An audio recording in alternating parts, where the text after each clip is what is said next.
Bună, dragilor, și bine ați venit la o nouă citire. Dacă titlul te-a atras, înseamnă că ai aici cu siguranță un mesaj pentru tine. De această dată vreau să văd care este situația în care te afli, care este problema, care este soluția, ce urmează, rezultatul final, dar și surpriza. Hai să vedem așadar mesaje, ce trebuie să cunoști. Dacă vrei și tu astfel de citire, te invit pe aplicația de tarot și astrologie Cristina Zurba, disponibilă atât pe iPhone cât și pe Android. De asemenea, vă reamintesc și de Destiny, aplicația pe care vă puteți întâlni sufletul pereche. Hai să vedem, dragilor, mesaje. Bun, a început citirea. La baza pachetului avem magicianul și 8 de bâte, 9 de bâte, o oarecare teamă, da? Cineva care a obosit, da? Cineva care a obosit și parcă vrea să termine totul mult mai repede. Poate să fie vorba și despre o persoană care e mai axată pe planul material. De asemenea, văd aici că poate ești într-o perioadă în care te concentrezi pe ceva nou, te concentrezi pe un proiect nou, pe o situație nouă. Poate să fie, bineînțeles, și o perioadă în care atenția ta e foarte mult îndreptată pe vorbe, pe partea aceasta de activitate. Însă, ce văd eu aici e un nou început. Da? Este și un moment în care parcă ai toate uneltele la îndemână și mai urmează doar să pui în practică. Pentru unii mai simt aici și pe cineva care mai mult e ca și cum vă duce cu vorba sau poate să fie și cineva care mai mult știu eu, speculează. Dar eu așa simt că e vorba de o nouă etapă aici. Pentru alții, știu eu, poate ați întrebat de cineva care, nu știu, tot vă duce cu vorba sau poate să fie cineva care se grăbește foarte mult în ceea ce face. Pentru tine avem un 10 de cupe și un 9 de cupe, o bucurie foarte mare, o perioadă în care relația cu familia este bună, relația cu prietenii, poate să fie aici și o împlinire pe care o ai foarte rapid în legătură cu sufletul tău, în legătură cu familia, prietenii, oameni foarte apropiați. Poate să fie și un moment în care un vis devine realitate pentru tine. Dar provocarea e spânzuratul. Provocarea aici ține de un blocaj, o conexiune cu zodia pești pentru unii. Provocarea ține de blocajul ăsta. E vorba de un personaj care vede lucrurile răsturnat. E vorba de o persoană care nu vede lucrurile foarte clar. Spânzuratul, bineînțeles, poate să reprezinte și pe cineva care face niște sacrificii în acest moment. Poate să fie și cineva care se simte pedepsit, se simte blocat, se simte pus la colț. Unii e ca și cum simțiți că aveți un blocaj în legătură cu a atinge acest obiectiv înalt. Da, uite, pentru că văd aici multă împlinire. Hai să vedem despre ce este vorba. Da? Uite, văd o oarecare supărare. Unii e ca și cum spuneți că nu știu, fie nu vă simțiți mulțumiți de ceea ce aveți, e ca și cum sperați aici ca această dorință să devină realitate. Pentru alții văd aici și o supărare care, uite, poate avea legătură cu dragostea, da? Dar e și ca o nedreptate. Hai să vedem spânzuratul. Avem vorbe și copilul. Poate aici să fie vorba despre cineva care nu e deschis spre un nou început, cineva nu e deschis către această noutate. Pentru alții mai simt aici și un blocaj, fie legat de un copil, fie legat de o persoană mai tânără.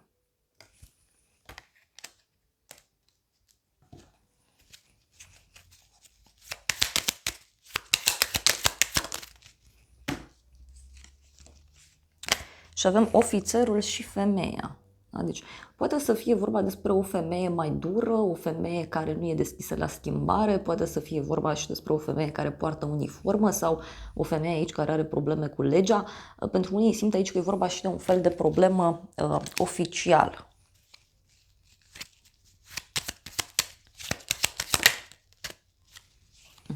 Și avem căsătoria.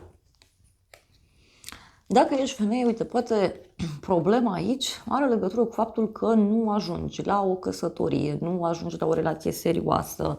Pentru unii poate chiar problema ține de cineva din jurul vostru care are probleme în relația de cuplu. Hai să vedem în continuare. Avem regele de spade și regina de spade. Aoleu. Da, legătură cu zodii de aer, Gemeni, Balanță, Vărsător. În curând, ce văd aici, e o discuție la rece între două persoane. Unii poate aveți legătură cu haină de stat, dar e ca și cum se decide ceva de undeva de la nivel înalt.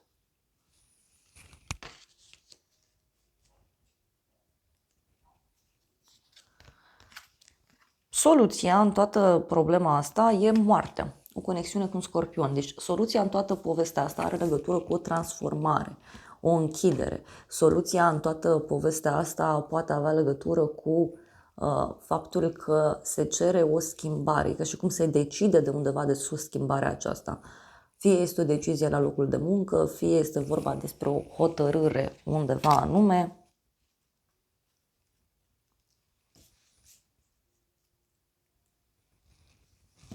Hai să vedem. Regele și regina de spade. Aici doi oameni care decid ceva important. Și avem bani puțini și cadoul. Poate să fie, uite, și că primești niște vorbe puține, scurte și la obiect, care te vor surprinde. Da? Poate pentru unii să fie și un mic eveniment aici, fie legat de locul de muncă, fie poate să fie o bucurie mică legată de acești oameni, legată de acest cuplu, poate să fie aici un cuplu mai matur. Hai să vedem soluția. Despre ce vorbește.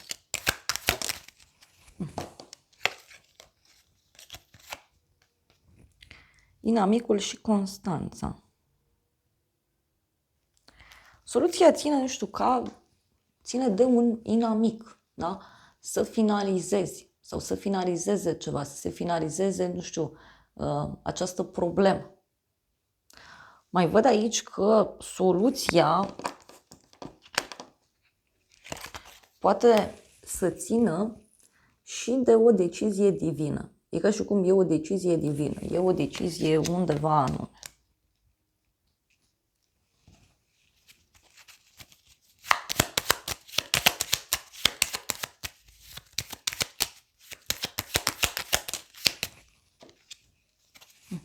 Avem hoțul. Poate soluția e, nu știu, să se afle cine-i hoțul, să se afle cine-i persoana care minte, care nu e ok. Pentru că văd aici, uite, și o problemă foarte mare legată de un drum. Sau o problemă foarte mare legată de ideea de schimbare. Pentru că, așa cum spuneam, eu văd un blocaj aici.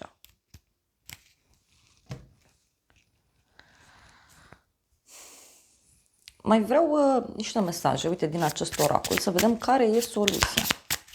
Soluția, eu cred că are legătură și cu a pune punct la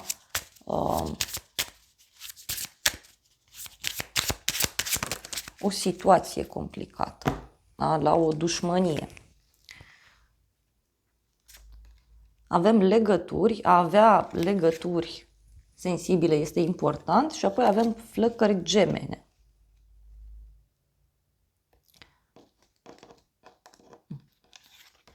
Poate să fie vorba despre o relație la nivel emoțional. Pentru unii simt aici să vă transmit că poate e un moment în care soluția poate să vină prin a elimina acel dușman din voi, acea parte care vă blochează și astfel veți vedea că se elimină din jurul vostru și acești inamici, da? Sau știu eu, acele blocaje.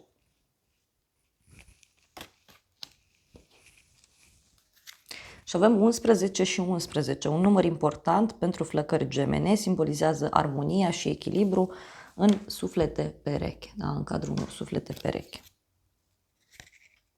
Și mai avem un mesaj claritate, ci că ia-ți un moment pentru a te gândi la această situație.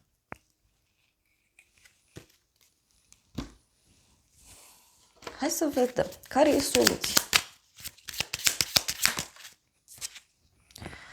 Inel de logodnă, angajament, parteneriat, eternitate, uniune.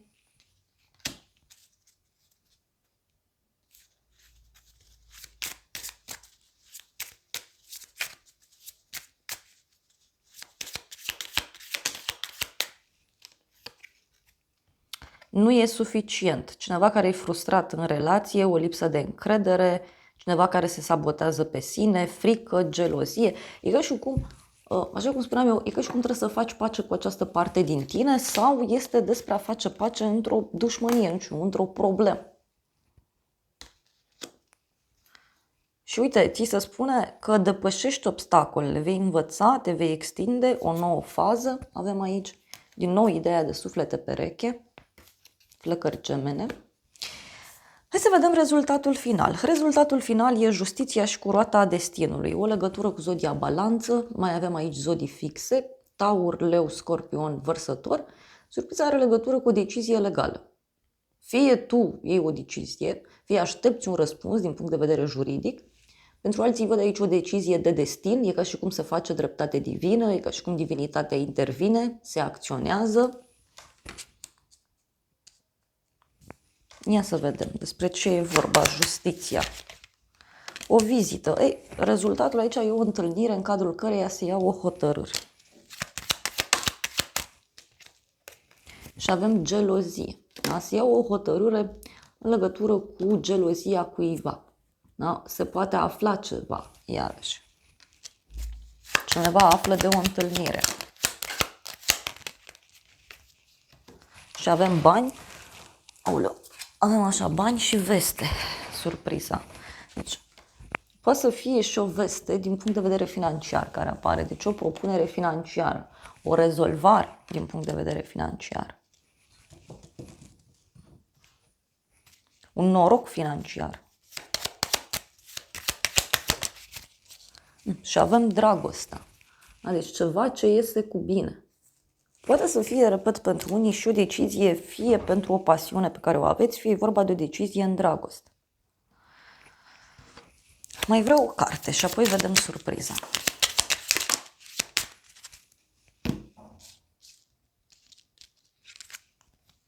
Avem separare, cineva supărat, este dor de tine, cineva care se gândește la tine și avem o casetă, deci cineva care poate gândește prea mult, condiții, evenimente care se repetă. Da? Deci rezultatul final poate avea legătură cu un fel de rupere, da? Ruperea unui cerc vicios, ruperea unei situații complicate. Și uite, avem paradis, fericire, deci se ajunge la o fericire, se ajunge la o veste bună în final. Surpriza, ermitul, o legătură cu zodia fecioară. Surpriza are legătură cu o persoană matură, este o persoană asumată. Surpriza are legătură cu o persoană care, cum să zic eu, e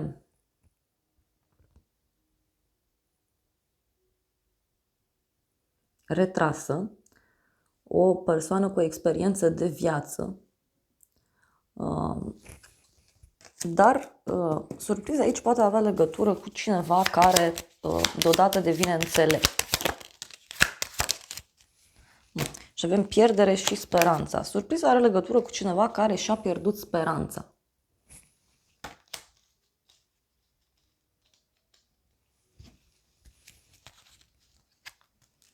Sau poate tu ți-ai pierdut speranța. Uite, avem un bărbat și niște minciuni. Un personaj aici, ca și cum ar fi în depresie. Uite, boală, da, deci poate e cineva care are o problemă. Cineva care și-a pierdut speranța în legătură cu ideea de casă, familie, stabilitate. Cineva care și-a pierdut speranța în legătură cu o problemă de sănătate. Uite. Aici cineva, uite, mie mi-arată o energie masculină care minte.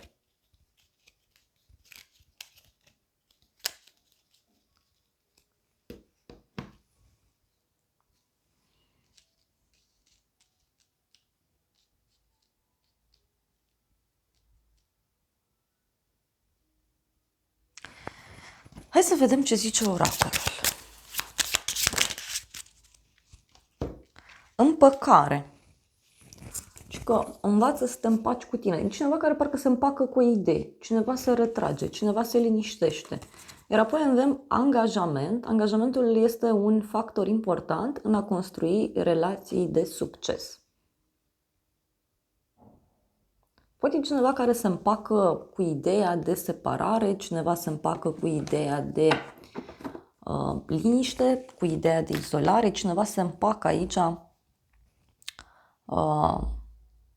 cu o idee, aș spune. Hai să vedem ce cu surpriza asta.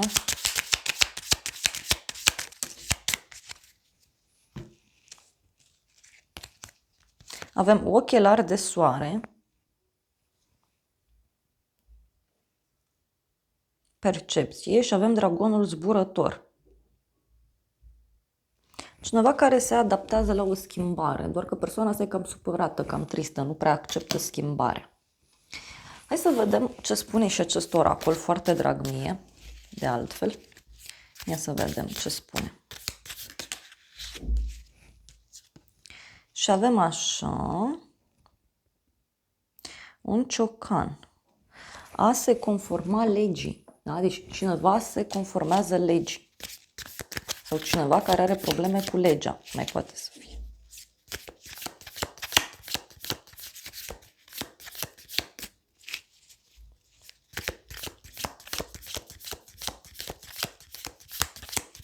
Mai vreau o carte.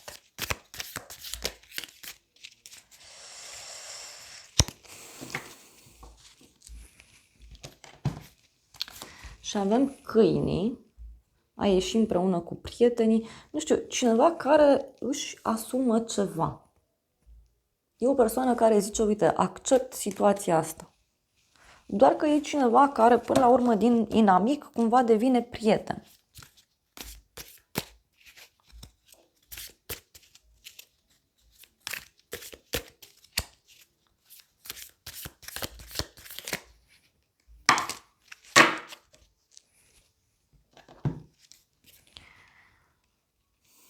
O nouă carieră, da, o nouă activitate. Apoi avem, fii atent la inima ta, mare noroc. Deci pentru tine e cu mare noroc toată povestea aceasta, chiar dacă, uite, poate să vină cu ceva nou, cu ceva diferit. Hai să vedem ce spune și tarotul meu în situația asta. Ei, aici, da, avem așa, o persoană înlăcrimată, o persoană vicleană. Acum, e cineva care fie nu-și dă seama ce face, fie este o persoană care pur și simplu ține cu dinții de o situație anume. Deci vorba de un personaj viclean aici și avem proces și judecată, noutăți plăcute, bucurie mică. Deci aici e ceva legat de o bucurie, e ceva legat de ideea de dreptate, e ceva legat de o judecată, deci cineva e pedepsit aici. Uite, avem un sfârșit cu mare conflict. Avem o invitație. Și ești lăudat, onorat. Deci e o întâlnire aici în care, nu știu, cineva te onorează, cineva îți dă vești bune, cineva te pune undeva sus.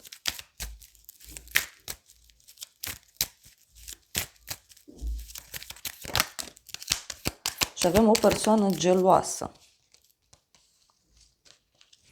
Deci eu cred că acest personaj este cumva pus la colț. Da? Deci blocajul ăsta văd eu că se elimină. Și e ceva legat și de bani pentru unii dintre voi. Voi lua un ultim mesaj din acest oracol. O persoană care, uite, are probleme de sănătate, probleme cu banii, probleme emoționale și aici avem o călătorie și un cadou. Deci aici surpriza are legătură cu un drum pe care cineva îl face către tine, cu o schimbare. Are legătură cu chiar un cadou pe care îl poți primi. Și avem copil. Poate să fie aici, uite, și o persoană nouă care apare în viața ta.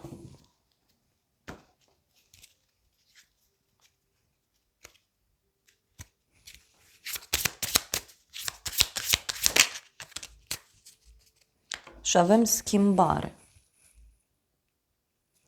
Deci schimbarea care se produce. Și din nou mi-apare, uite, persoana asta falsă. Da? Un bărbat fals, da? Și omul ăsta poate să fie oarecum pedepsit. Na, dragilor, acestea au fost previziunile de această dată. Eu vă mulțumesc pentru prezență, vă îmbrățișez cu drag. Sper din suflet să vă fie de folos informațiile și să ne revedem cu bine și data viitoare. Eu vă doresc să aveți parte de o zi sau de o seară cât mai frumoasă.